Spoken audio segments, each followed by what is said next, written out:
It was a cold, misty morning in Brighton. The kind of morning when the sea wind carried the scent of salt and despair. A young man in worn-out clothes walked slowly along the street, his head bowed, his shoes covered in mud. His name was Daniel Carter. 27, thin, tired, and with eyes that held stories no one cared to hear. Daniel stopped outside the Grand Harper Royal Hotel, one of the most luxurious hotels in the city.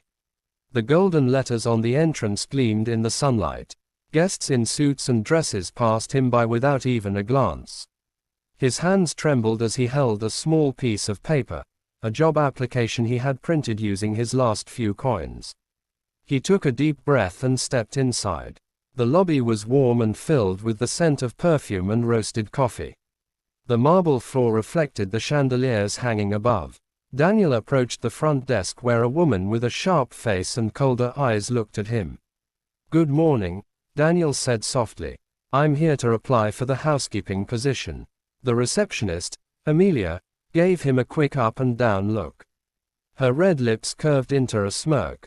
"For housekeeping, you say?" she said, her voice dripping with sarcasm.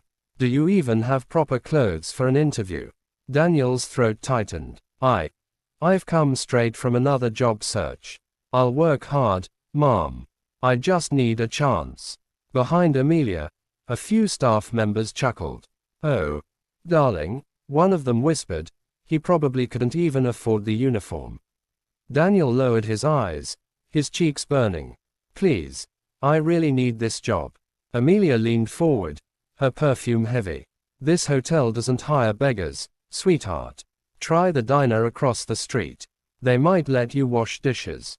The laughter behind her grew louder. Daniel felt the sting of humiliation pierce through him. He quietly turned away, gripping his crumpled paper in his hand. As he walked out, a voice called after him mockingly, "Don't forget to shine your shoes before coming back to a 5-star hotel next time."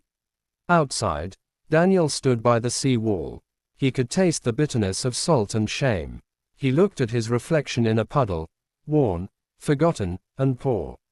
A single tear slid down his cheek, blending with the rain. That night, Daniel slept on a park bench under an old oak tree. His stomach growled from hunger. He had no one. His parents had passed away years ago, and his only friend was a small photograph in his pocket. His late father, Richard Carter, standing proudly in front of a half-built building with the words, "Harper Royal Project, 1999, written on it. His father had been one of the original builders of that hotel. He had poured his heart and sweat into it, but had died before seeing it completed. Daniel whispered to the photo, "Dad, you built that place. And today, they called your son a beggar." He fell asleep with tears in his eyes. The next morning, the city awoke to a strange sight. A line of luxury cars parked outside the Harper Royal. The staff rushed around nervously. A very important guest was expected, someone from the hotel's new ownership group. Inside, Amelia stood tall, fixing her hair in the reflection of the marble wall. "Whoever this new owner is," she said to her coworker, "I hope he appreciates real professionalism." A black Bentley pulled up. The driver stepped out and opened the door. A tall man in a sharp navy blue suit emerged. His shoes gleamed, his tie perfectly knotted. The staff bowed slightly as he entered. Amelia's smile widened as she approached. "Welcome to the Harper Royal, sir. You must be." The man turned his face toward her. Her voice froze. It was Daniel. For a moment, the lobby went silent. Amelia blinked, certain her eyes deceived her. The man who had stood at the same desk yesterday, begging for a job, was now walking in like he owned the place, because he did. Daniel looked around slowly, his expression calm but cold. "Good morning," he said evenly. "I'm Daniel Carter, the new majority owner of Harper Royal Hotel." The general manager, Mr. Franklin, stumbled forward, his face pale. "Yes, sir, there must be some mistake." Daniel handed him a folder. "No mistake. The Carter Group acquired controlling shares last month. I finalized the papers yesterday." Amelia's lipstick red mouth fell open. Her hands trembled. Why you? But, yesterday you said you were looking for a housekeeping job. Daniel looked straight into her eyes. And you laughed. You judged me by my clothes, not my character. A few guests turned to watch. The staff froze, their faces shifting from arrogance to panic. Mr. Franklin quickly bowed. Mr. Carter, we are truly honored. Enough, Daniel interrupted quietly. Yesterday, none of you saw a man. You saw dirt. You saw poverty. Do you treat all applicants that way? No one spoke. The silence in the grand lobby was suffocating. Amelia's voice shook. Sir, I didn't know. You didn't care to know, Daniel said.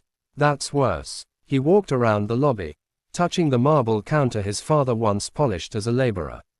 My father helped build this hotel brick by brick, Daniel said softly. He believed in treating people with dignity. He used to tell me, a man's worth isn't in his wallet, son.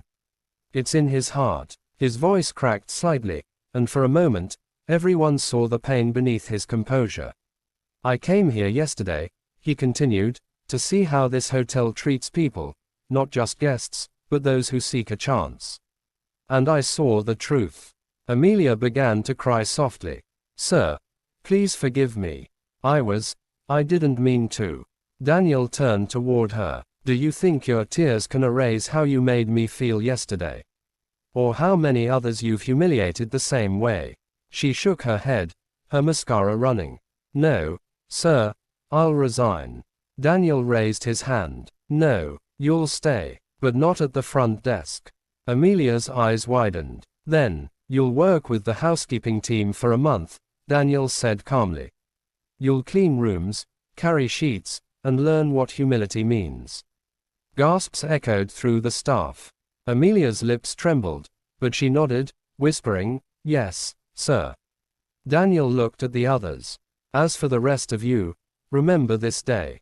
Because no matter who walks through those doors, whether they wear a suit or rags, they deserve respect. He turned to Mr. Franklin, and from today, Harper Royal will open a training program for underprivileged youth. Those who want to work, to learn, to rise. Funded by the Carter Foundation. Mr. Franklin bowed deeply. Yes, Mr. Carter. Immediately, as Daniel walked toward the elevator, a young janitor, Ethan, who had been silently watching, approached timidly. Sir, I just wanted to say, your father would be proud. Daniel paused. A faint smile touched his lips. Thank you, Ethan. That means more than you know. Upstairs, in the owner's suite overlooking the sea, Daniel stood by the window. The waves crashed below, fierce and endless. He pulled out the photo of his father again. We did it, Dad, he whispered. You built the walls, and I built the name. Tears glistened in his eyes, but they were tears of peace. Later that evening, the news spread across the city. Homeless man turns out to be owner of Brighton's luxury hotel. Social media buzzed with shock and admiration. Thousands shared the story, calling it a miracle of humility. The next day, Daniel went to the local shelter where he once spent nights in hunger. He donated food, blankets, and announced job openings for the hotel's new outreach program. The people there looked at him with gratitude, some in disbelief. An old man asked softly, why help us, son, when they once turned you away? Daniel smiled gently. Because kindness isn't something I lost when I was poor. It's what kept me alive. Weeks passed. Under Daniel's guidance, Harper Royal transformed, not just in appearance, but in spirit. Staff learned to greet every guest and applicant with warmth. The hotel's motto changed to, dignity for all. One evening, Amelia approached Daniel quietly in the lobby. Her hands were calloused from housekeeping work, her face tired but humble.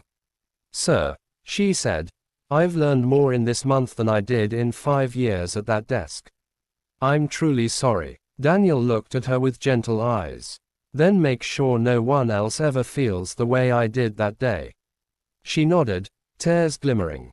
I promise. As Daniel walked out into the evening air, the lights of Brighton shimmered on the horizon. The hotel behind him stood proud, glowing like a beacon of change. He whispered to himself, sometimes, being poor is just life testing who you really are. And sometimes, it's the richest lesson of all. The sea breeze brushed his face gently, carrying his father's spirit in the wind. And for the first time in years, Daniel Carter smiled, not because he owned a hotel, but because he had found what truly mattered.